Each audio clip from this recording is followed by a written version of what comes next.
Pertama-tama tentunya kita bersyukur, kita memuji Allah Subhanahu wa taala. Pada hari ini alhamdulillah kita diberikan kesempatan, kita diberikan kemudahan oleh Allah Subhanahu wa taala untuk duduk di majelis ilmu yang mulia. Semoga langkah Bapak dan Ibu semua menuju tempat ini dicatat sebagai amal soleh yang mengantarkan Bapak dan Ibu semuanya ke dalam surga. Bapak Ibu para hadirin yang dimuliakan Allah Subhanahu wa taala, sebentar lagi kita akan memasuki bulan suci Ramadan.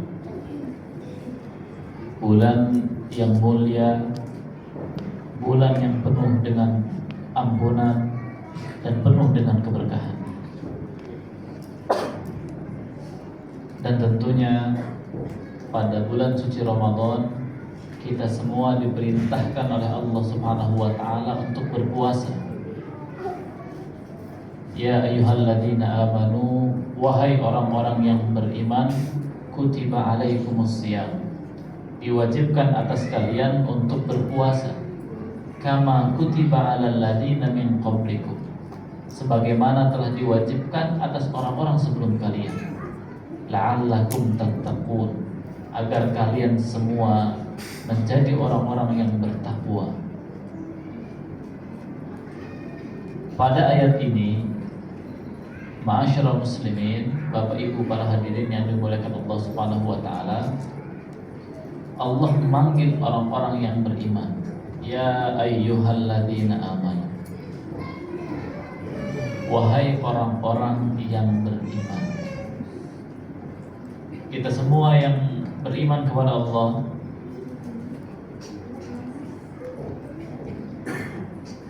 perlu untuk menyambut seruan ini. Seruan untuk melakukan ibadah puasa.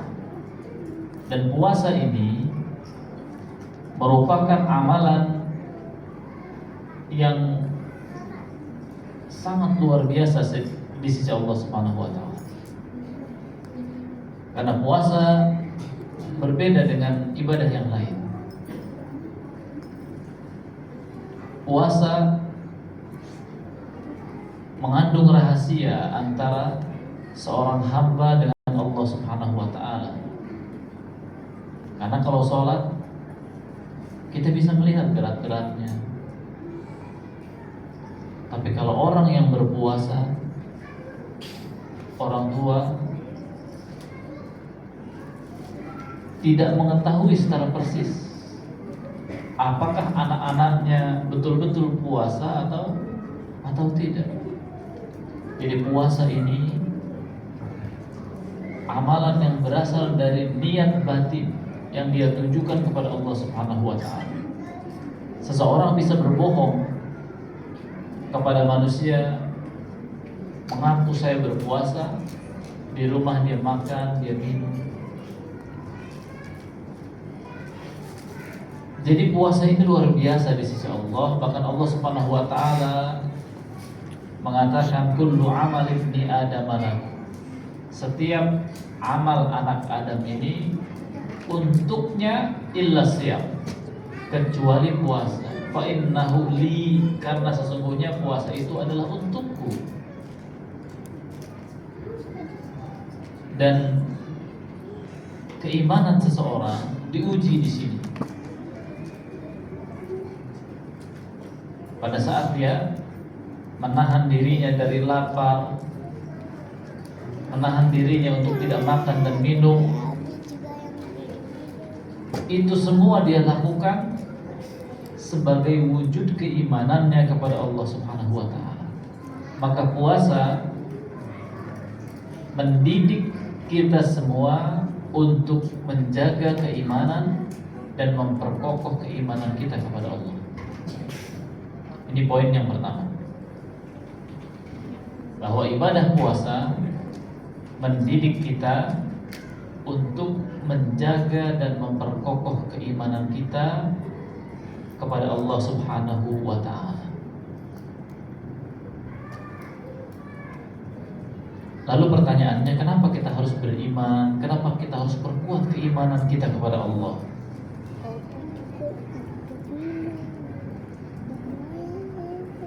Bapak dan Ibu para hadirin yang dimuliakan Allah Subhanahu wa taala, puasa mendidik kita untuk menjaga keimanan dan memperkuat. Kenapa kita harus berusaha keras untuk beriman, untuk menjaga keimanan kita kepada Allah? Karena Allah Subhanahu wa taala mencintai orang-orang yang beriman. Nabi sallallahu alaihi wasallam mengatakan, al-mu'minul qawiyyu khairun wa ahabbu ila Allah minal mu'minid dha'if wa fi kulli khair. Seorang mukmin yang kuat itu lebih baik dan lebih dicintai oleh Allah Subhanahu wa taala daripada seorang mukmin yang lemah. Namun kedua-duanya memiliki kebaikan. Mukmin yang kuat di sini kata para ulama adalah kuat imannya. Ini menunjukkan bahwasanya puasa yang kita lakukan karena betul-betul beriman kepada Allah Subhanahu wa taala bisa mengantarkan kita untuk menjadi orang-orang yang dicintai oleh Allah. Karena keimanan ini luar biasa. Ibnu Mas'ud radhiyallahu anhu pernah mengatakan, innallaha yu'ti dunya man yuhib wa man la yuhib. Allah kasih dunia itu kepada siapa saja, baik yang Allah cintai ataupun yang tidak Allah cintai. Wa la yu'til imana illa man yuhib. Tapi Allah tidak kasih keimanan itu kecuali kepada orang-orang yang Allah cintai. Jadi Bapak dan Ibu yang rahmat Allah Subhanahu wa taala, kalau kita bisa menjadi orang-orang yang dicintai oleh Allah, maka ini perkara yang sangat luar biasa. Dalam hadis qudsi Allah Subhanahu wa taala berfirman, "Man 'ada li waliyan faqad adantuhu bil harb." Barang siapa yang memusuhi kekasihku, aku izinkan perang baginya. "Wa ma taqarraba ilayya 'abdi bi syai'in ahabba ilayya mimma aftaradtu 'alaihi." Dan hambaku tidaklah mendekat kepadaku dengan sesuatu yang lebih aku cintai daripada apa yang telah aku wajibkan kepadanya. Jadi mendekat kepada Allah adalah dengan perkara-perkara yang wajib. Kemudian kata Allah Subhanahu wa taala, "Wa ma yazalu 'abdi yataqarrabu ilayya bin nawafil hatta uhibbah." Hambaku masih terus senantiasa mendekat kepadaku dengan amalan-amalan sunnah sampai aku mencintainya. Jadi untuk dicintai oleh Allah, pertama kita lakukan yang wajib-wajib terlebih dahulu, baru kemudian kita amalkan yang sunnah-sunnah. Kata Allah Subhanahu wa taala, "Fa idza ahbabtuhu." Apabila aku telah mencintainya, kuntu sam'ahu alladhi yasma'u bih. Aku berikan taufik kepada pendengaran yang ia gunakan untuk mendengar. Wa basarahu alladhi yubsiru bih. Penglihatan yang ia gunakan untuk melihat. Wa yadahu allati yabtishu biha, tangan yang ia gunakan untuk memukul. Wa rijlahu allati yamshi biha, kaki yang ia gunakan untuk berjalan. Kemudian Allah Subhanahu wa taala berfirman, wa in sa'alani la u'tiyannah wa la in ista'adani la u'idannah. Kalau seandainya orang-orang yang dicintai oleh Allah ini meminta, berdoa kepadaku, maka kata Allah, sungguh aku akan berikan. Dan kalau sekiranya dia memohon perlindungan kepadaku, maka sungguh aku akan berikan perlindungan. Ini menunjukkan masyarul muslimin, orang-orang yang dicintai oleh Allah Subhanahu wa taala akan senantiasa tenang hatinya, tentram.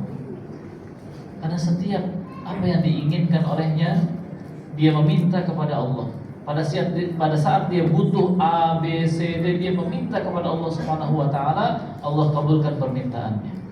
Pada saat hatinya gelisah, khawatir, takut ini, takut itu, dia mohon perlindungan kepada Allah. Allah Subhanahu wa taala akan berikan perlindungan untuk orang-orang yang Allah Subhanahu wa taala cintai. Bapak dan Ibu para hadirin yang dimuliakan Allah Subhanahu wa taala, keimanan itu jalan untuk kita dicintai oleh Allah. Dan keimanan itu adalah sumber kebahagiaan baik di dunia dan di akhirat. Allah Subhanahu wa taala berfirman, "Man 'amila shalihan min dzakarin aw untha wa huwa mu'min, falanuhyiyannahu hayatan thayyibah." Barang siapa yang beramal soleh dalam keadaan dia beriman, baik laki-laki maupun perempuan, maka sungguh aku akan berikan untuknya kehidupan yang baik, kehidupan yang bahagia. Jadi keimanan itu sesuatu yang sangat-sangat kita butuhkan untuk kita jaga dan untuk kita perkokoh terus-menerus. Bahkan saking pentingnya keimanan ini, Syekhul Islam Ibnu Taimiyah rahimahullah pernah mengatakan, al-imanu billahi wa rasulihi jama'us sa'adati wa asluha. Iman kepada Allah dan Rasulnya itu adalah kunci, adalah sumber kebahagiaan dan fondasinya. Oleh karenanya, puasa di bulan suci Ramadan yang sebentar lagi akan menghampiri kita adalah momentum berharga untuk kita memperkuat keimanan kita kepada Allah, memperkokoh keimanan kita kepada Allah. Kita bisa saja berbohong di hadapan suami bahwa saya puasa, di hadapan istri bahwa saya puasa, tapi kita tidak bisa berbohong di hadapan Allah Subhanahu wa taala. Maka puasa ini, jadikan ini juga sebagai momentum untuk melatih diri kita, untuk melatih anak-anak kita agar kita bisa menjadi orang-orang yang beriman, yang menyambut seruan Allah Subhanahu wa taala. Jadi anak-anak kita latih bahwa kita berpuasa ini atas dasar keimanan kita, karena ini adalah perintah Allah Subhanahu wa taala. Banyak orang yang mengajarkan kepada putra-putrinya puasa ini, motivasinya adalah dunia, supaya sehat. Jadi kalau puasa perut kita kosong, dan perut kosong itu bagus untuk kesehatan dan lain sebagainya. Lupa menanamkan keimanan kepada Allah dan Rasulnya dan ketundukan. Maka dalam hal puasa ini, pertama kita harus sadari bahwa ini kita lakukan sebagai bentuk keimanan kita kepada Allah Subhanahu wa taala, sebagai wujud dari keimanan kita kepada Allah. Jangan sampai kita mengaku beriman tapi tidak melaksanakan apa yang diperintahkan oleh Allah Subhanahu wa taala. Maka kita juga melatih anak-anak kita agar, nak, kamu berpuasa bukan untuk ayah, kamu berpuasa bukan untuk siapa-siapa, tetapi kamu berpuasa adalah dalam rangka menjalankan perintah Allah Subhanahu wa taala dan Rasulnya. Kalau kita menjalankan perintah Allah, kita mentaati Allah Subhanahu wa taala, kita taat kepada Rasulnya, maka kita akan hidup bahagia di dunia dan di akhirat. Ini poin yang pertama, bahwa puasa mendidik kita untuk menjadi orang-orang yang beriman, betul-betul beriman, yang mewujudkan keimanannya dengan mentaati perintah Allah dan Rasul. Kemudian pendidikan yang selanjutnya, yang kedua, puasa membentuk kita menjadi pribadi yang bertakwa. Kita ingat di dalam ayat perintah berpuasa diakhiri dengan la'allakum tattaqun, agar kalian menjadi orang-orang yang bertakwa. Jalan untuk menjadi orang yang bertakwa dalam ayat ini adalah dengan puasa. Baik. Pertanyaannya, Ustaz, kenapa kita harus menjadi orang-orang yang bertakwa? Kenapa kita harus berusaha keras agar kita menjadi orang-orang yang bertakwa? Yang pertama, karena Allah mencintai orang-orang yang bertakwa. Fa innallaha yuhibbul muttaqin. Allah cinta pada orang-orang yang bertakwa. Nabi Shallallahu Alaihi Wasallam menegaskan, Innallaha yuhibbul abda taqiyyal ghaniyal khafiyya. Sesungguhnya Allah mencintai orang-orang yang bertakwa, orang-orang yang berkecukupan, dan orang-orang yang gemar menyembunyikan amal solehnya. Dan orang kalau sudah dicintai oleh Allah, maka permintaannya akan dikabulkan oleh Allah Subhanahu wa taala, dan kalau dia minta perlindungan akan diberikan perlindungan oleh Allah Subhanahu wa taala. Jadi jangan bosan Bapak dan Ibu kalau sekiranya ada ceramah kajian mengingatkan orang yang bertakwa. Kenapa? Karena kita butuh untuk menjadi orang-orang yang bertakwa ini. Di dunia kita pengen hidup sejahtera, betul ya? Gak mau kita jadi orang yang serba kekurangan-kekurangan di dunia. Maka jalannya bukan cuma usaha, ikhtiar secara duniawi, dagang dan lain sebagainya. Di antara cara yang diberikan oleh Allah Subhanahu wa taala adalah dengan menjaga ketakwaan. Jadi kalau ada dari Bapak dan Ibu misalnya sudah kerja mati-matian, dagang, rasa-rasanya berbagai macam strategi sudah saya lakukan, tapi kok segini-gini aja. Coba tanya diri kita, seberapa besar ketakwaan kita kepada Allah Subhanahu wa taala? Karena Allah berfirman, wa may yattaqillah yaj'al lahu makhraja. Siapa yang bertakwa kepada Allah, Allah berikan jalan keluar. Jadi setiap apapun permasalahan bagi orang-orang yang bertakwa, akan Allah Subhanahu wa taala berikan solusi. Jadi tugas kita adalah menjaga ketakwaan kita kepada Allah. Maka kita introspeksi diri. Kok saya hidup kerjaan gajinya sudah oke, bagus, di atas rata-rata orang-orang yang ada, tapi kok saya hidup ini masih kurang. Maka kita introspeksi. Jangan-jangan memang kita tidak menjaga ketakwaan kita kepada Allah. Karena setiap permasalahan bagi orang-orang yang bertakwa akan ada jalan keluar. Dan Allah berikan jalan keluar yang terbaik. Wa may yattaqillaha yaj'al lahu makhraja wa yarzuqhu min haitsu la yahtasib. Dan Allah kasih rizki dari jalan yang dia tidak sangka-sangka. Bapak Ibu kalau mau merenungkan ayat ini, Masya Allah, mungkin kebanyakan orang sudah merasakan bagaimana rizki itu memang betul-betul dari Allah, bukan dari usaha kita. Buktinya apa? Kita sudah berusaha maksimal, dagang A, B, C, D. Ketika kita butuh uang, walaupun udah ada orang yang menjanjikan dari si fulan mau bayar hutangnya misalnya, ini dagangan ini sudah dipesan oleh sekian banyak orang, insya Allah nanti besoknya kita dapat uang. Ternyata besoknya gak jadi itu pesanan tiba-tiba. Orang yang tadinya mau ngasih, memberikan harapan, gak jadi. Tiba-tiba ada jalan yang lain yang Allah berikan untuk menutupi kehidupan, untuk menutupi kebutuhan kita. Pernah gak Bapak dan Ibu merasakan hal yang semisal ini? Sering. Ini menunjukkan bahwasanya Allah Subhanahu wa taala yang memberi rizki. Jadi kalau kita mau sukses, bahagia di dunia dan akhirat, jangan cuma fokus pada ranah bisnis kita, ranah kerjaan kita, tapi fokus juga untuk menjaga keimanan dan ketakwaan kita kepada Allah.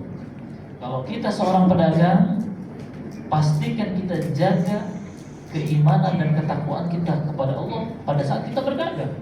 Kalau kita seorang pegawai, pada saat kita bekerja, kita taati perintah Allah dan Rasulnya, kita jauhi maksiat-maksiat. Insya Allah janji Allah Subhanahu wa taala pasti akan terwujud. Siapa yang bertakwa kepada Allah, Allah akan berikan jalan keluar, dan Allah berikan rizki dari jalan yang tidak dia sangka-sangka. Ini luar biasanya ketakwaan. Maka Bapak dan Ibu yang dirahmati Allah Subhanahu wa taala, jadikan ketakwaan ini satu kebutuhan yang harus kita penuhi di setiap langkah-langkah kita, di setiap hari-hari kita. Karena ukuran kemuliaan seseorang itu bukan berdasarkan siapa yang paling mewah rumahnya, siapa yang paling mewah mobilnya, paling bagus. Bukan.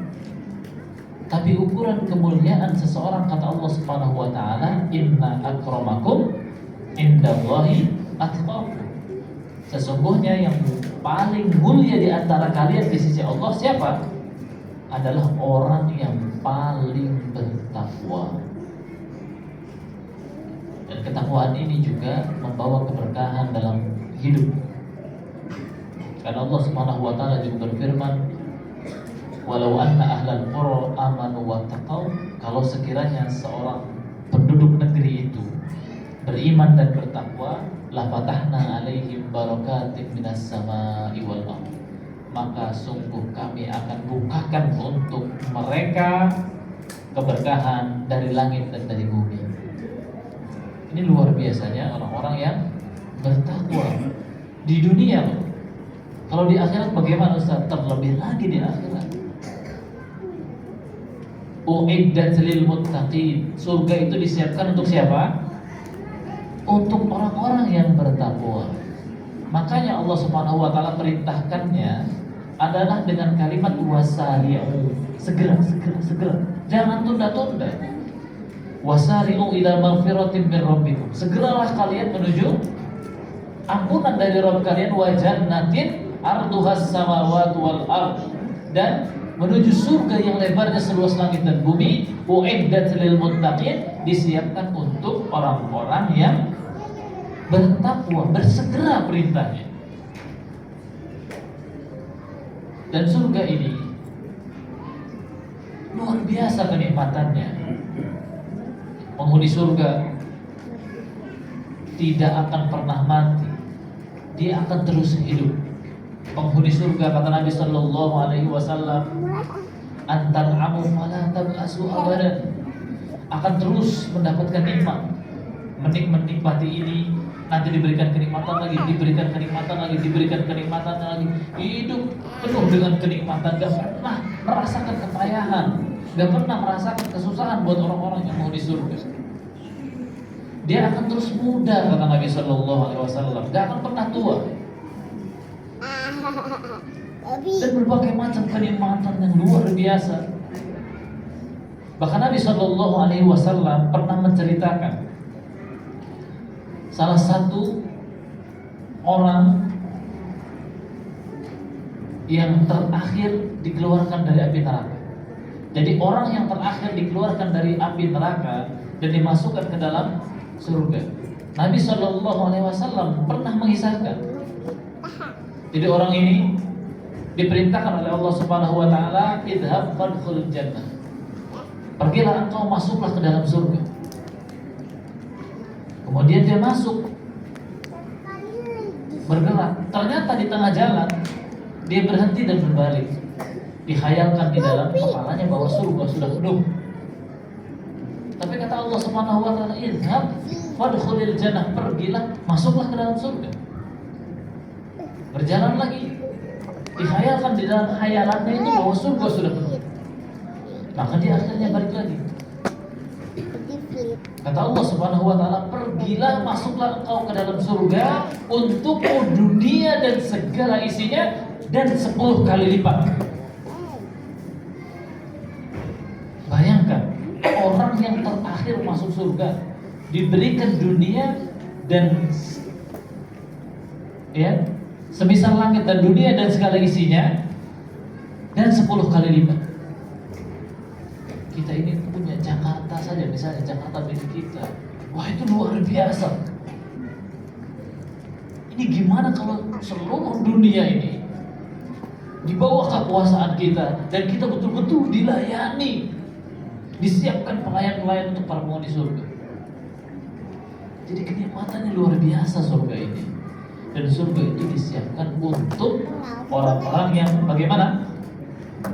Yang bertakwa. Jalan untuk meraih ketaatan caranya gimana? Berpuasa di bulan suci Ramadan yang insya Allah sebentar lagi akan menghampiri kita. Jadi puasa ini Bapak dan Ibu bukan perkara yang ringan, bukan perkara yang remeh-temeh, bukan.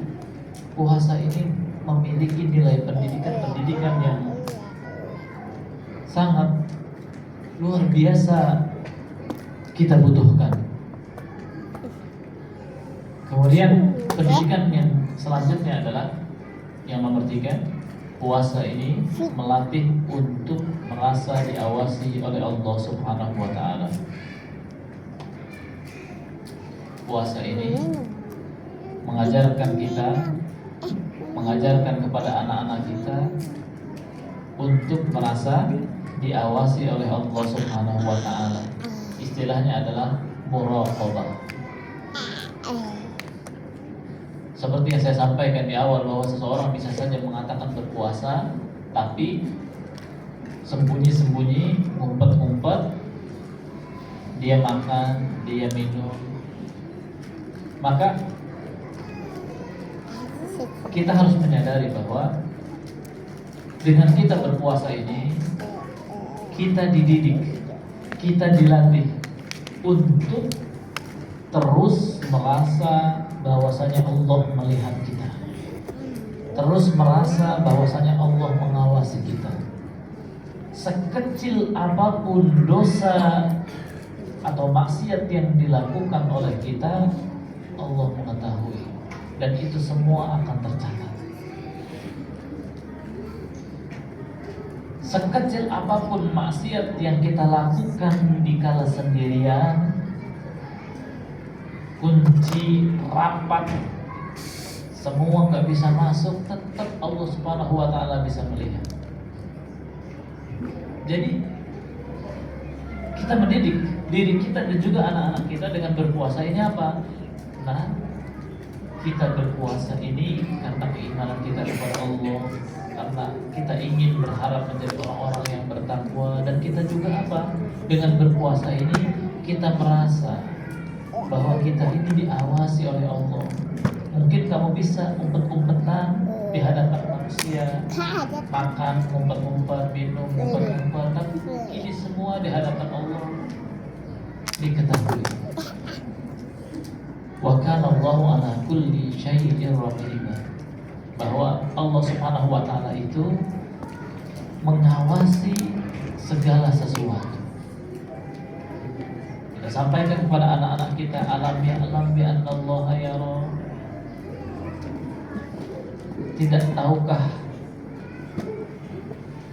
bahwasanya Allah Maha melihat? Wahai anakku, nak, kalau kamu makan atau minum umpet-umpetan, Allah Maha tahu.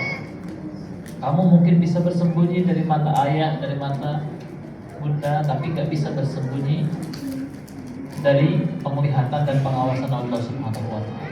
Maka puasa ini mendidik kita untuk merasa terus diawasi, karena Allah Subhanahu wa Ta'ala senantiasa mengawasi. Bahkan Allah Subhanahu wa Ta'ala menegaskan, fa innaka bi a'yunina, sesungguhnya engkau senantiasa berada dalam pengawasan mata kami. Jadi apa yang diketahui oleh Allah, yang diketahui oleh manusia ini, yang dilakukan oleh manusia ini, walaupun sembunyi-sembunyi, Allah tahu atau tidak? Allah mengetahui. Ya'lamu kha'inatal a'yun wa ma tukhfis sudur. Allah Maha mengetahui mata yang berkhianat dan Allah Maha mengetahui apa yang disembunyikan di dalam dada manusia. Jadi kita tidak bisa bersembunyi di hadapan Allah Subhanahu wa Ta'ala. Dan pentingnya merasa diawasi ini, dan saya tahu betul bahwa Ustaz Dedi dan tim pengajar di SD ini senantiasa mendidik anak-anak kita semuanya untuk merasa diawasi oleh Allah. Maka saatnya juga para orang tua ini di rumah, di momentum yang puasa ini, Ramadan, jangan cuma kita mendidik anak-anak ini supaya bisa menahan rasa lapar, supaya bisa menahan haus, Jangan fokus kepada hal itu aja. Kenapa? Karena yang penting itu gak cuma itu, justru berkaitan dengan ketakwaan, berkaitan dengan keimanan, berkaitan dengan muraqabah. Ini perkara yang sangat-sangat penting. Semakin kuat muraqabah seseorang atau merasa seseorang itu diawasi oleh Allah, semakin dia akan menimbulkan rasa malu. Semakin kuat seseorang itu merasa diawasi oleh Allah, semakin dia akan tenang, semakin dia akan tunduk, semakin dia khusyuk, semakin dia akan berharap pahala yang besar dari Allah Subhanahu wa taala. Beda, Pak, antara orang yang merasa diawasi oleh Allah dengan orang yang tidak merasa diawasi oleh Allah. Orang bisa saja berbicara lembut di hadapan orang tua. Bahkan saya dapat laporan bahwasanya ada anak ya di hadapan orang tuanya tuh masya Allah patuh, sopan, santun, tapi di luar ya kan justru sebaliknya. Maka pada saat disampaikan kepada orang tua, anaknya berbicara kasar, anaknya begini dan begitu, kaget, loh kok bisa? Anak saya itu di sini begini. Beda kalau kita tanamkan merasa diawasi. Kamu bisa berbicara sopan di sini, tapi di luar bagaimana? Allah Maha melihat. Dimanapun dan kapanpun, kamu harus tetap berbicara dengan sopan. Ya Allah Subhanahu wa taala mengawasi atas segala sesuatu. Allah Maha melihat. Kita didik anak-anak kita ini enggak cuma supaya jangan umpet-umpetan dalam hal makan dan minum, tapi kita didik anak-anak kita terus merasa diawasi oleh Allah Subhanahu wa taala. Dan kalau bapak dan ibu punya anak yang terus merasa diawasi oleh Allah, ya Allah, nikmatnya luar biasa. Karena dia akan dengan sendirinya. Bapak di kantor pada saat azan sholat zuhur, dia merasa diawasi oleh Allah, bukan diawasi sama bapaknya. Kalau diawasi sama bapaknya, maka ini bapak saya lagi di kantor. Dia bisa nonton TV, dia bisa melakukan hal-hal yang tidak diinginkan. Tapi kalau merasa diawasi oleh Allah, maka dia akan tahu bahwasanya saya dimanapun dan kapanpun itu Allah melihat. Kita ingin anak-anak kita ini 3 poin yang tadi kita bahas ini luar biasa kalau ada di dalam diri anak-anak kita. Bahwa segala sesuatu dilakukan karena wujud keimanan. Jadi kita tanamkan kepada anak-anak kita ini tauhid, keimanan yang betul-betul menerima apa itu, apa yang diperintahkan oleh Allah, sami'na wa ata'na. Ini perintah Allah, maka kita mendengar dan kita taat. Berusaha untuk bertakwa kepada Allah Subhanahu wa taala. Kemudian merasa diawasi, ini penting. Karena untuk menjalankan ketaatan, menjalankan perintah-perintah Allah Subhanahu wa taala, kadang manusia itu banyak godaan, banyak tantangannya, betul ya, Pak? Ya, betul. Banyak godaannya, banyak tantangannya. Dia mungkin di hadapan kita terlihat baik-baik, tapi di luar nggak tahu. Pada saat sendirian apalagi, siapa yang bisa mengontrol? Banyak bapak-bapak, ibu-ibu juga, ya, ngasih HP kepada anak-anaknya. Alhamdulillah Ustaz, saya bisa mengontrol dengan baik. Tapi kalau anak-anak nggak dididik dengan sifat muraqabah ini, merasa diawasi oleh Allah, di depan bapak ibu main HP-nya bagus, ceramah, you feed kids, ya cerita-cerita tentang anak-anak begitu kan, masya Allah gitu kan. Terus berbagai macam hal-hal yang baik dilihat. Ibunya keluar, bergeser lagi. Ini banyak terjadi atau enggak? Ya, anak pinjam handphone sebentar. Ayah, bunda, pinjam dulu ya untuk ngerjain tugas misalnya, contoh. Ngerjain tugasnya 5 menit. Tapi bermain, ya, melihat hal-hal yang diharamkan misalnya, atau menyimpang dari permintaan utamanya, itu bisa berjam-jam. bisa berpuluh-puluh menit. Maka kita tanamkan Bapak dan Ibu yang rahmat Allah Subhanahu wa taala, anak-anak kita, dan mulai dari diri kita sendiri, kita diawasi oleh Allah terus-menerus. Kita ambil pelajaran dari Umar bin Khattab radhiyallahu anhu. Pada saat itu beliau menjadi khalifah dan melarang para penjual susu itu untuk mencampur susunya dengan air. Maka di antara kebiasaan Khalifah Umar adalah berkeliling di malam hari memastikan bahwa rakyatnya dalam kondisi yang aman, dalam kondisi yang baik-baik saja.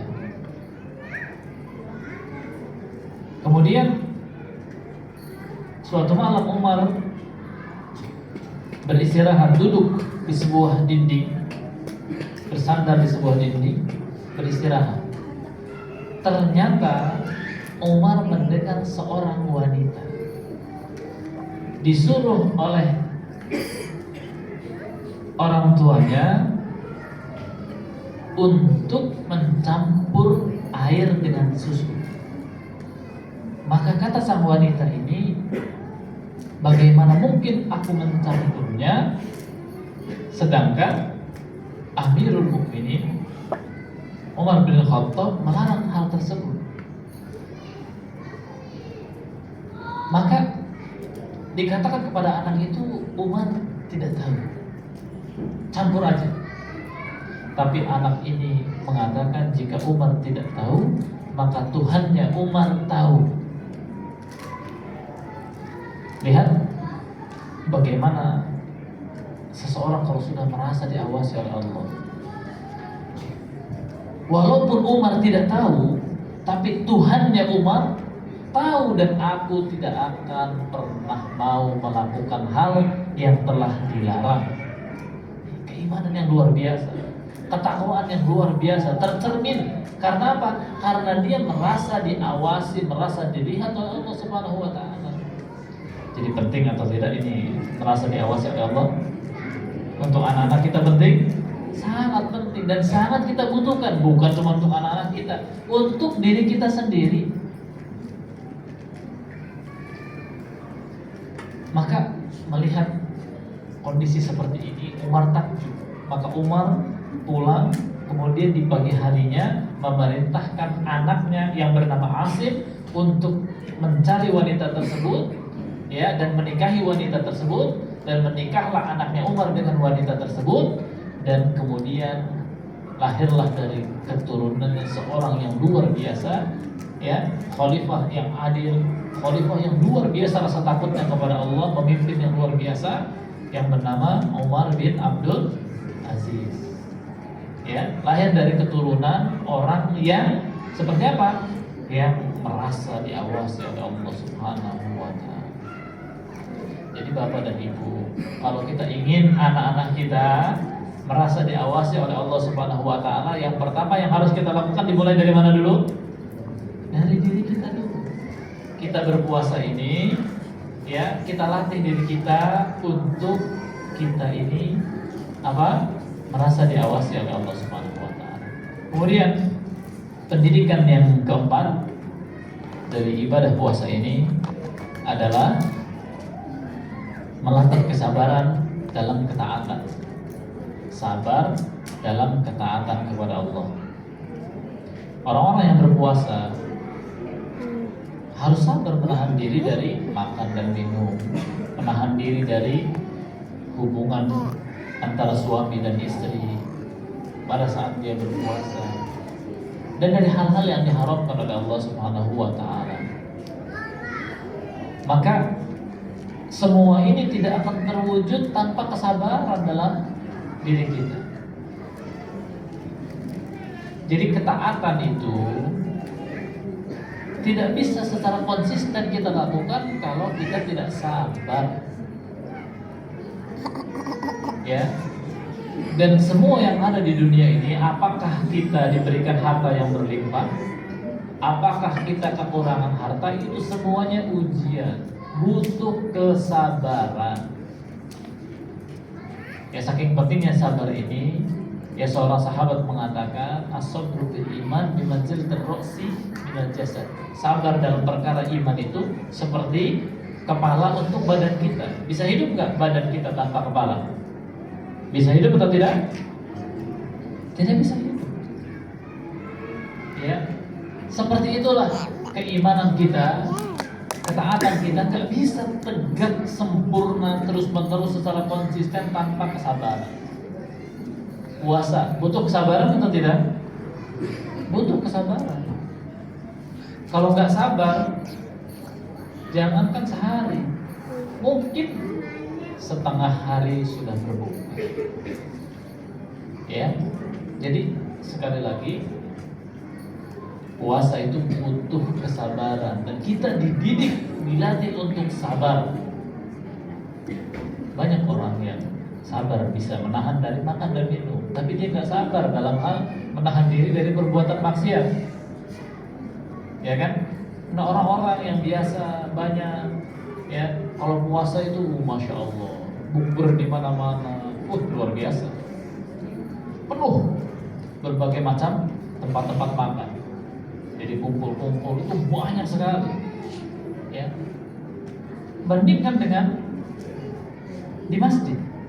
Mereka bisa sabar tuh untuk buka puasa, untuk menahan diri dari makan dan minum. Tapi untuk sabar dalam sholat berjamaah, sabar dalam sholat tepat waktu,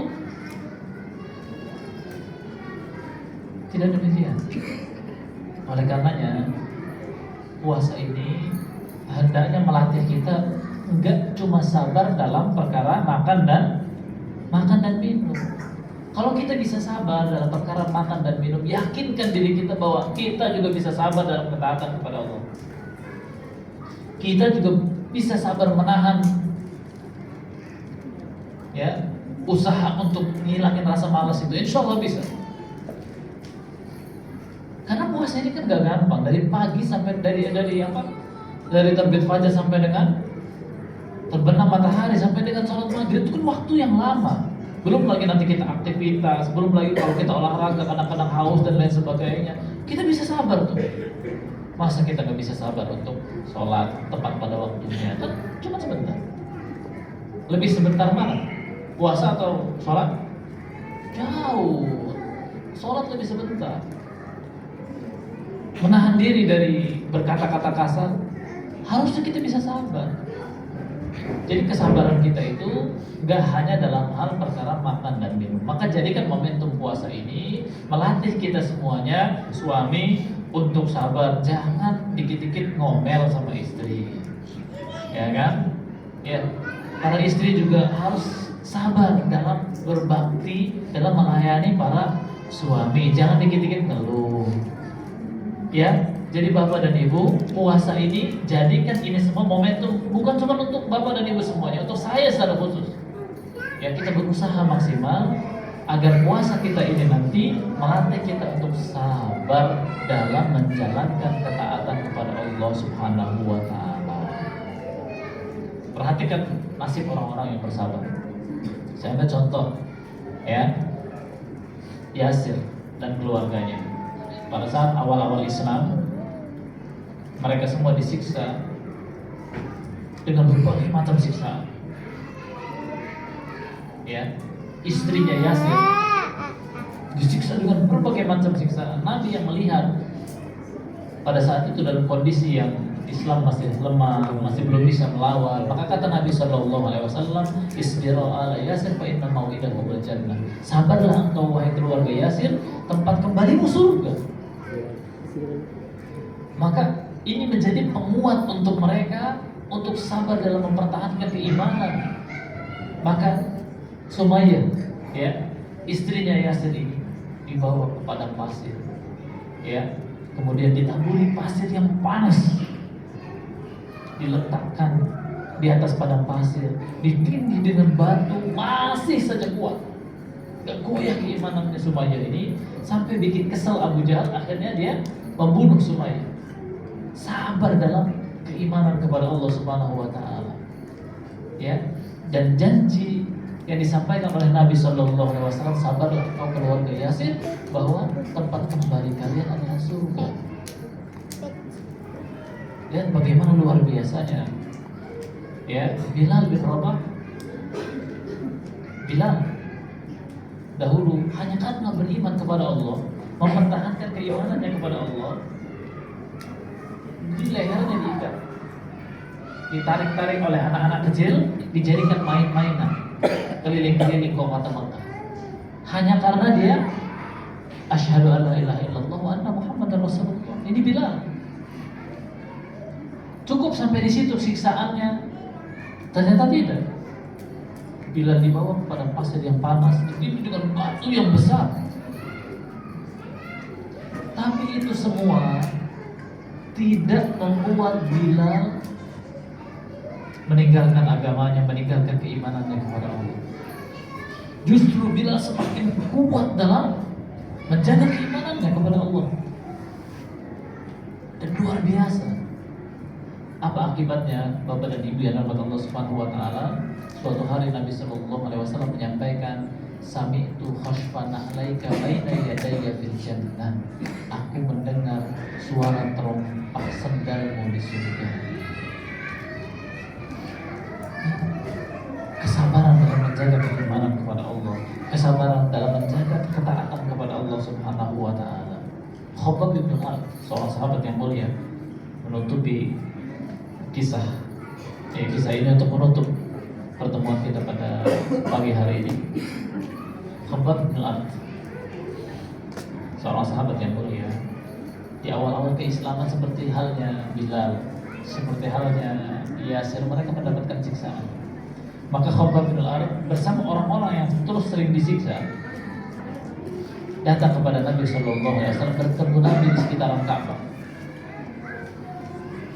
Ya Rasulullah, ala tad'ullaha lana. Wahai Rasulullah, tidakkah engkau berdoa untuk kami? Wahai Rasulullah, tidakkah engkau minta tolong untuk kami? Apa kata Nabi sallallahu alaihi wasallam? Nabi menyabarkan Khabbab dan para sahabat yang lain. Kata Nabi sallallahu alaihi wasallam, "Qad kana man qablakum." Dulu orang sebelum kalian, yukhadzur rajul fayuhfaru lahu fil ard fayuj'alu fiha. Dulu orang sebelum kalian dibuatkan lubang di tanah, dimasukkan orang ini, dikubur hidup-hidup, tersisa kepalanya, fayuja'u bil minsyar. Kemudian didatangkan gergaji, fayudha'u ala ra'sihi. Ya, kemudian diletakkan di atas kepalanya. Kemudian dibelah kepalanya menjadi dua. Ini semua tidak membuat dia meninggalkan agamanya. Kemudian Nabi sallallahu alaihi wasallam juga menyabarkan Khabbab bahwa dahulu ada orang yumshatu bi amshatil hadidi ma duna lahmihi wa 'azmihi. Ada orang yang disisir dengan sisir besi yang membuat dia terkelupas antara daging kulitnya dari tulangnya, disisir dengan sisir besi. Kata Nabi sallallahu alaihi wasallam, "Ma yasudduhu dzalika 'an dini." Itu semua tidak membuat dia meninggalkan agamanya. Wahai Khabbab, itu semua tidak membuat dia meninggalkan agamanya. Jadi orang-orang dahulu, Bapak dan Ibu, hanya karena keimanannya dia disiksa dengan siksaan seperti ini. Tapi kata Nabi sallallahu alaihi wasallam, "Wallahi la yutimmanna hadzal amr." Allah, demi Allah, sungguh Allah akan sempurnakan agama ini sampai seseorang berjalan dari Son'a menuju Hadramaut, tidak ada yang dia takuti kecuali kepada Allah atau kepada serigala yang memakan domba-domba mereka. Walakinnakum qaumun tasta'jilun. Akan tetapi kalian adalah kaum yang tergesa-gesa, buru-buru, gak sabaran. Dan kita ini, Bapak dan Ibu, untuk mempertahankan keimanan kepada Allah, ada nggak yang disisir dengan sisir besi? Gak ada. Ada nggak untuk mempertahankan keimanan kita kepada Allah dibuatkan lubang di tanah, kemudian diperlakukan seperti ini? Ada? Gak ada. Ada yang disiksa seperti Khabbab bin Al-Arat? Gak ada. Ada yang disiksa seperti Bilal? Gak ada. Gak ada semuanya. Tenang aja kita bisa beribadah kepada Allah. Nikmat Allah yang besar. Tenang bisa sholat berjamaah. Tenang kita kita duduk di majelis ilmu, maka kita bersyukur kepada Allah. Kita bisa di Indonesia ini menjalankan ibadah dengan tenang. Kita doakan para pemimpin-pemimpin kita. Alhamdulillah, orang-orang dulu dalam mempertahankan keimanan luar biasa. Baca kita Ashabul Ukhdud, kita akan melihat betapa dolimnya seorang raja hanya karena keimanan kepada Allah. Dia buat lubang, kemudian dia isi dengan kayu bakar, ya, kemudian melemparkan setiap orang yang beriman kepada Allah dalam kayu tersebut. Mereka nonton, mereka melihat orang-orang yang beriman kepada Allah dilempar satu persatu ke dalam api, hanya karena dia beriman kepada Allah. Namun mereka bersabar. Maka kenapa kita semua sebagai hamba Allah gak mau sabar dalam menjalankan ketaatan, sabar dalam mendidik anak-anak kita, sabar dalam mendidik istri kita, sabar dalam menghadapi sikap keras suami dan lain sebagainya. Ini semuanya butuh kesabaran. Maka seorang suami, mudah-mudahan ini bapak hadir, ibunya juga hadir, ibunya hadir, bapaknya juga hadir. Kalau nggak hadir dua-duanya, mudah-mudahan di pertemuan berikutnya, ya kan, dua-duanya bisa hadir. Kan harus sinkron, harus sama.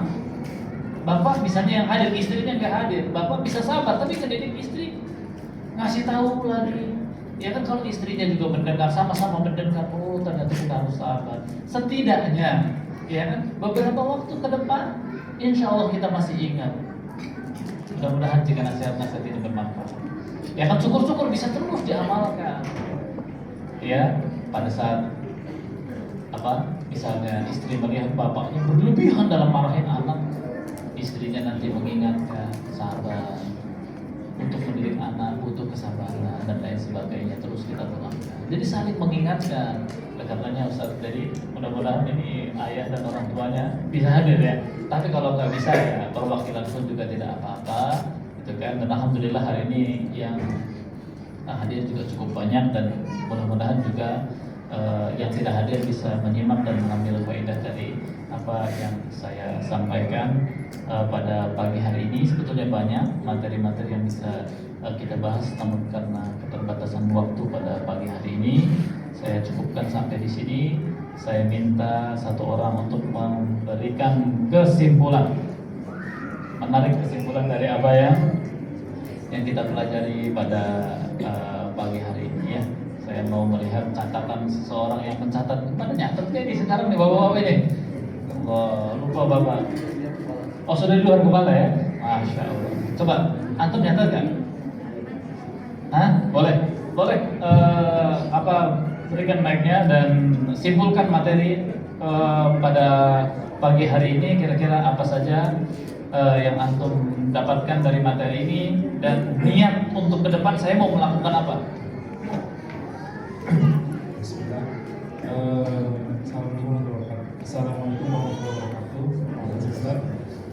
Yang saya simpulkan atau saya catat dari kajian pagi ini dan faedah pagi ini, pertama itu untuk puasa itu kita mendidik diri kita untuk menjaga keimanan dan memperkokoh keimanan kita kepada Allah Subhanahu wa Ta'ala.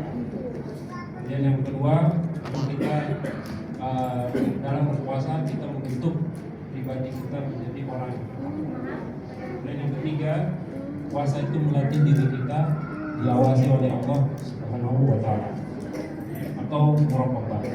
Kemudian yang terakhir, yang keempat, yaitu melatih kesabaran dalam ketaatan seperti makan, minum, hubungan suami istri dan yang lain-lain. Contoh yang disampaikan itu keluarga Yasir dan tinggal di rumah. Ini Betul-betul simpel sekali. Ada hadiahnya kan nanti? Masya Allah. Baik, saya kira cukup ya. Kesimpulannya sangat ringkas sekali. Mudah-mudahan bermanfaat ya. Apa yang kita pelajari pada hari ini untuk diri saya secara pribadi, secara khusus, dan umumnya bagi bapak dan ibu semuanya. Baik, saya kembali kepada moderator, barangkali ada sesi berikutnya. Silakan.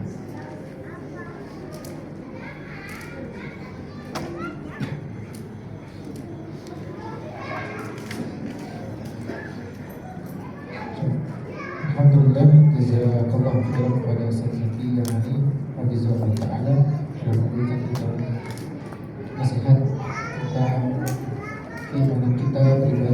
dalam bulan puasa. Sekarang kita lanjut ke sesi tanya jawab. Kita persilahkan untuk bapak-bapak dan ibu-ibu yang bertanya. Atau mungkin Ustaz yang bertanya lagi. Kita persilahkan dulu yang ingin bertanya, silakan.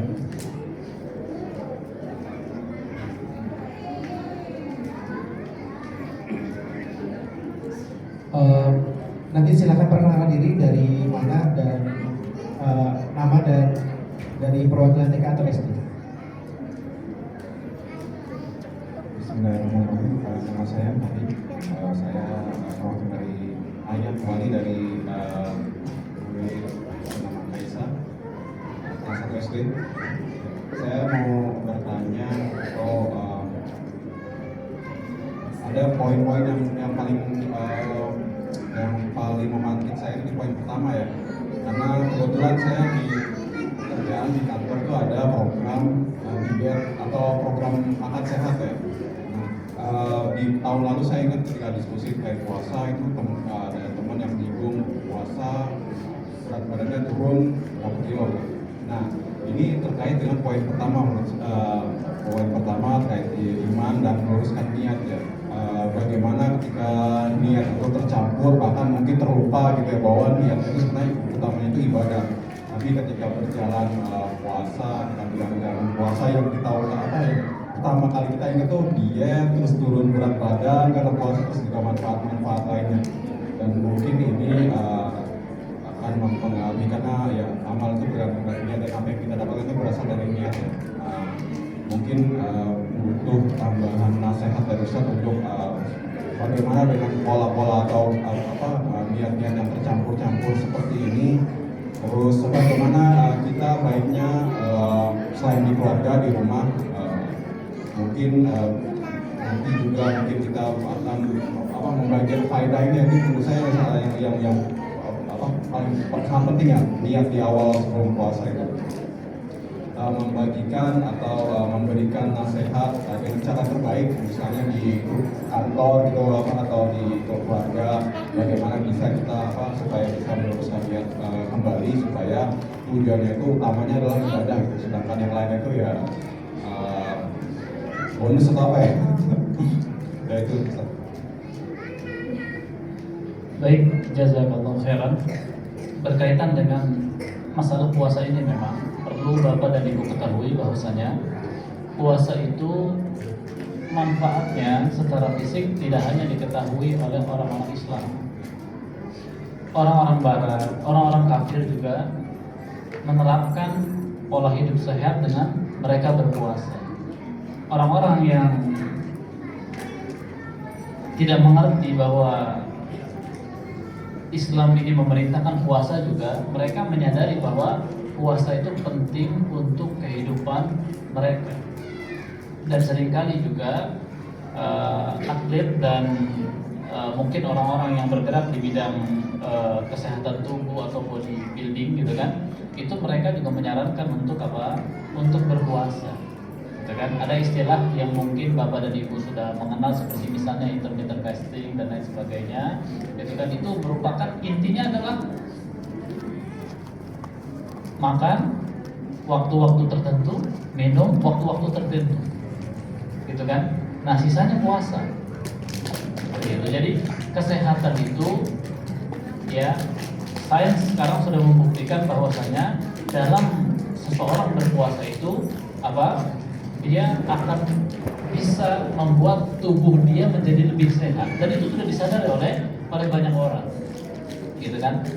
Namun karena banyaknya informasi, mudahnya informasi yang didapat ini, seringkali yang di benak orang itu, ya, ketika berkaitan dengan amalan, nggak cuma puasa ya, kita ambil contoh puasa misalnya, yang kita cari duluan adalah apa? Adalah manfaatnya bagi tubuh, ya kan?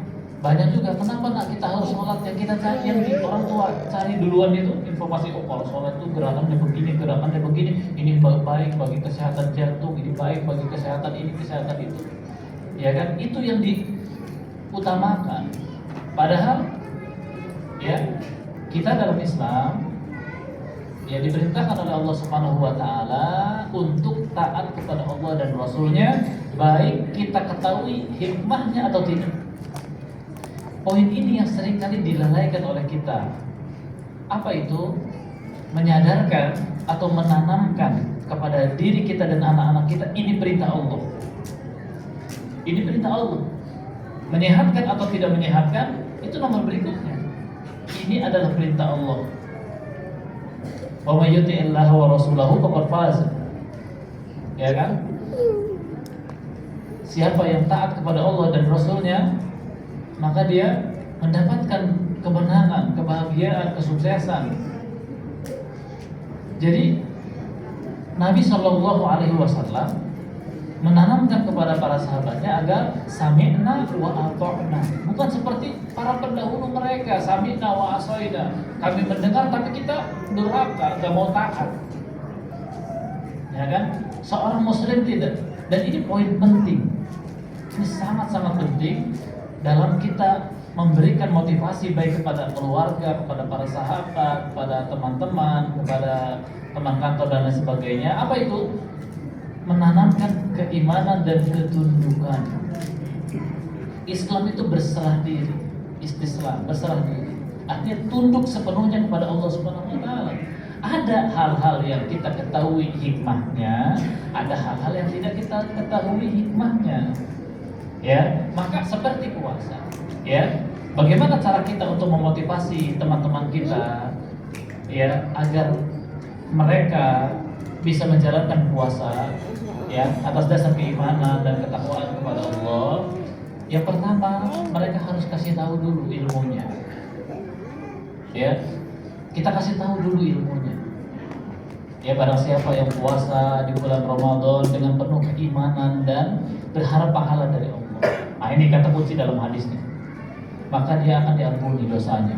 Misalnya contoh itu kan. Jadi kita harus kasih tahu dulu ilmunya begini. Kenapa kita harus mengerjakan satu amalan itu?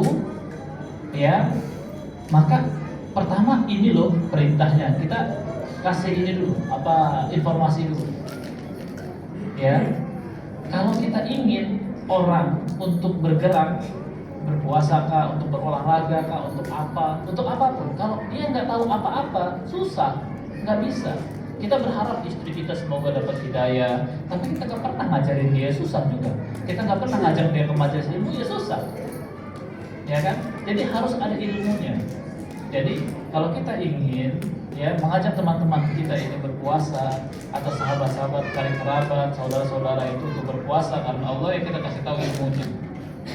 Ya kan, dalam ayat Al-Quran begini, dalam hadis begini, ya, bahwa seperti ini kita kasih tahu ilmu. Itu yang pertama. Ya, kita juga sampaikan bahwa para ulama menyampaikan ya dalam satu ibadah apapun, bukan cuma puasa, ya, kalau kita ingin diterima pahalanya oleh Allah Subhanahu wa taala adalah ya ikhlas dan sesuai dengan tuntunan yang Allah Subhanahu wa taala dan Rasulnya ajarkan. Nih poin yang kedua. Ya, ini poin yang kedua. Poin yang ketiga, baru tuh yang lain-lain tuh. Baru yang ketiga, ini perintah Allah jelas, yaitu masih saling berkaitan. Ya, kita kasih tahu ilmunya, kita sampaikan bahwa ini perintah Allah, ya kan. Kemudian kita sampaikan juga bahwa dalam beramal itu kita butuh ikhlas dan sesuai dengan tuntunan Al-Quran dan Sunnah. Kemudian baru sisa-sisanya itu, apa itu? Kesehatan, bagus untuk kesehatan, baru dijelaskan tuh. Misalnya kalau berpuasa dalam sekian jam itu kan begini-begini faedahnya. Nah, itu baru sisa-sisanya. Baru kemudian keburukannya, kalau kita nggak puasa akan begini dan ancamannya begini seperti itu. Ya, mudah-mudahan Allah Subhanahu wa taala ya berikan hidayah untuk kita semuanya ya. Dan yang terakhir paling penting harus ada, apa itu? Doa. Ini yang banyak dilupakan. Kita pengen orang itu tergerak hatinya, tapi kita nggak pernah berdoa kepada Allah Subhanahu wa taala. Kita berdoa agar apa yang kita sampaikan ya bermanfaat untuk mereka, dan kita juga luruskan niat kita juga dalam menyampaikan. Jangan sampai kita menyampaikan ya kita pengen dilihat kelihatan lebih alim masalah agama, atau pengen dipuji atau pengen dilihat oleh atasan kita gitu ya. Nah, kita singkirkan dari berbagai macam hal-hal semisal ini, kita niatkan betul-betul ikhlas karena Allah Subhanahu wa taala ya, kita sampaikan dan kita berusaha menanamkan kenapa kita harus taat kepada Allah dan Rasulnya, kenapa kita harus patuh ya kepada Allah dan Rasulnya ya.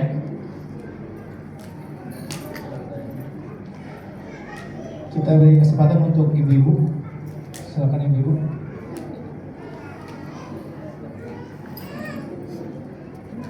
Assalamualaikum warahmatullahi wabarakatuh. Waalaikumsalam.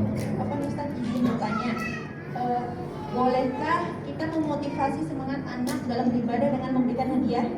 Misalkan kalau anak-anak kita berpuasa full sebulan akan mendapatkan bonus hadiah dari kita. Ustaz, jazakallahu khairan. Dari orang tua, dari siapa? Maryam satu akhwat. Baik, bolehkah kita memberikan hadiah untuk anak-anak kita pada saat kita melihat dia mencapai target tertentu? Nah, kamu kalau puasa 1 bulan penuh akan berangkat ke umroh gitu ya Bu ya? Bisa ya kayak gitu ya? Boleh atau tidak boleh? Ya boleh. Ini istilahnya dalam ilmu pendidikan Islam namanya targhib. Targhib itu memotivasi orang, ya kan? Dan ini dicontohkan oleh Allah dan Rasulnya kan?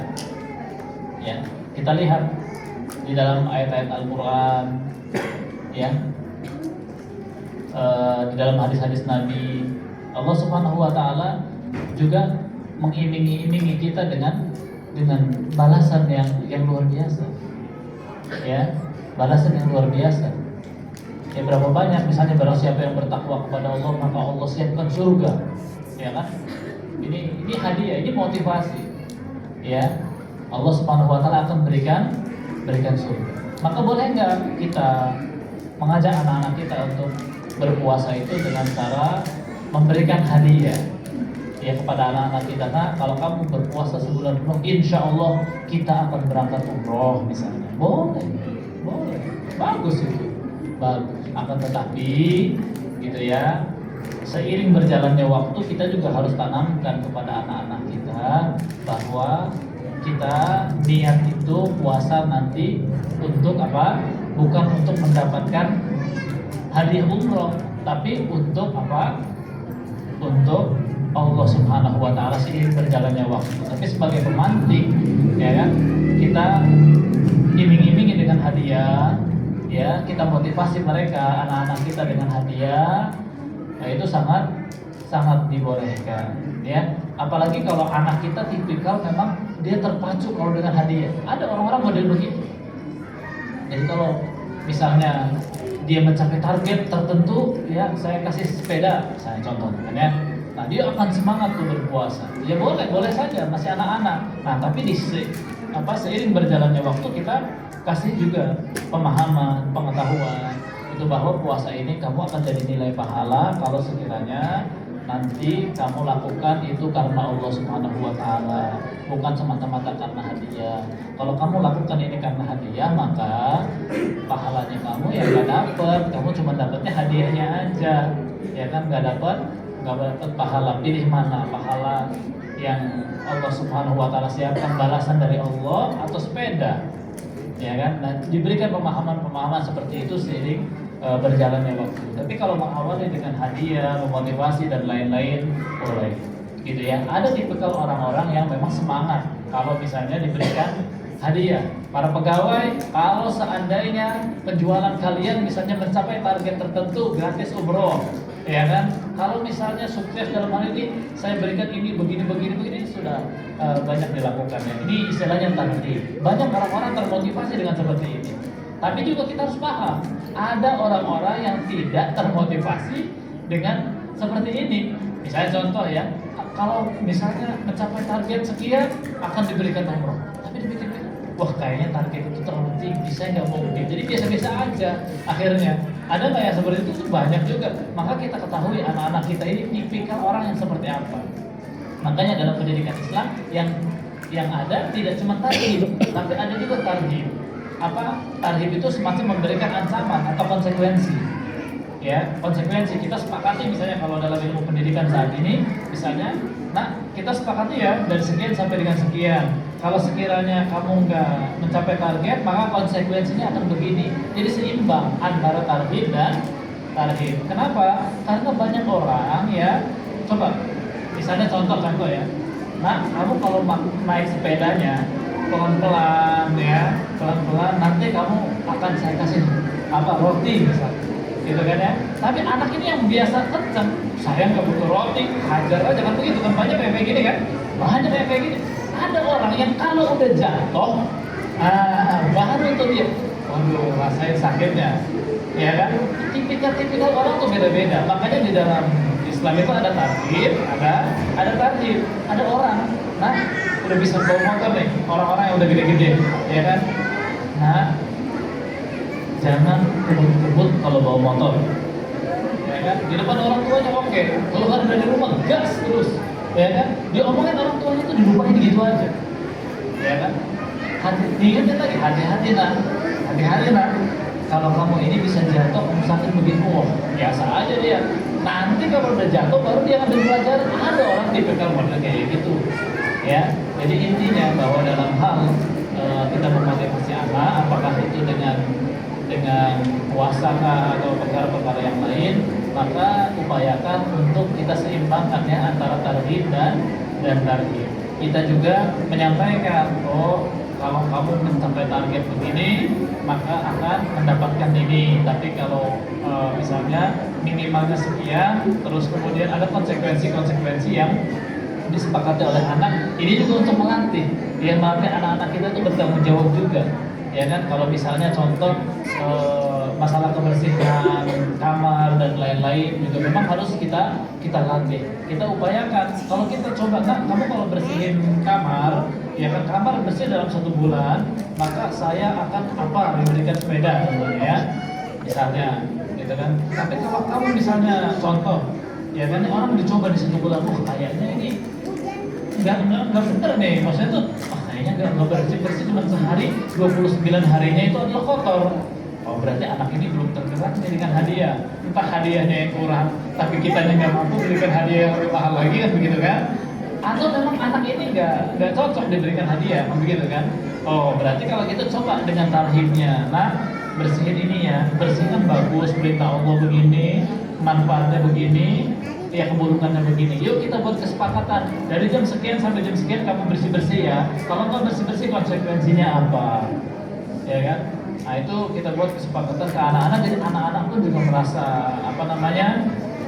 merasa dihormati gitu ya, merasa didengar suaranya gitu kan. Dan dia juga tahu artinya apa, saya sudah diberikan kesempatan untuk mendapatkan hadiah, ya kan, tapi memang dia tidak mau karena satu dan lain hal, ya. Tapi dia juga ketika dihadapkan dengan konsekuensi, bisa jadi hatinya lebih tergerak, ya, karena dia malas juga nanti menjalankan konsekuensi ini dan itu. Dan ini semua jelas diajarkan Allah Subhanahu wa Ta'ala dan Rasulnya metode tarhib dan tarhib ini, ya kan. Maka kita ketahui bagaimana Allah Subhanahu wa Ta'ala menyampaikan bahwa orang kafir itu pasti akan masuk ke dalam neraka dan mereka kekal. Jadi itu juga ancaman, ya kan, konsekuensi dari kekufuran mereka yang mereka lakukan, gak tobat sampai mereka meninggal dunia, maka disiapkan siksa. Kita diberikan pilihan oleh Allah Subhanahu wa Ta'ala, apakah kita memilih, ya kan, untuk sabar di dunia, ya kan, menjalankan ketaatan kepada Allah, menjalankan keimanan, atau kita memilih untuk sabarnya nanti aja deh, ya kan, mendapatkan siksa dan azab yang pedih nanti di kehidupan akhirat.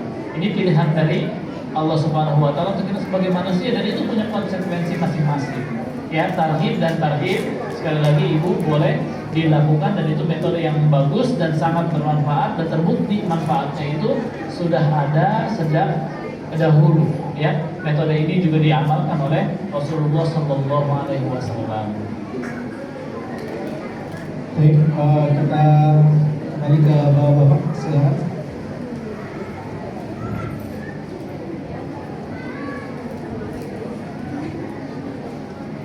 Atau ibu-ibu lagi, silakan.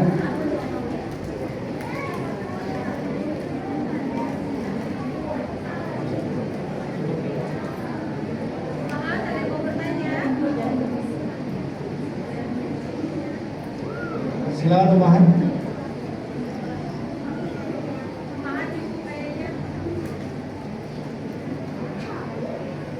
Alhamdulillah, pertemuan pada pagi hari ini diakhiri dengan hujan yang alhamdulillah Allahumma shalli ala Muhammad. Semoga hujan ini menjadi bermanfaat bagi kita semua. Alhamdulillah, mungkin itu saja yang bisa kami sampaikan.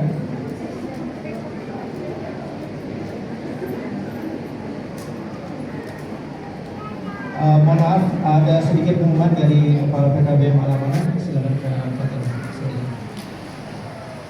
Mohon izin Ustaz Zaki sebentar ya. Bapak Ibu, sebentar lagi insya Allah bulan Ramadan.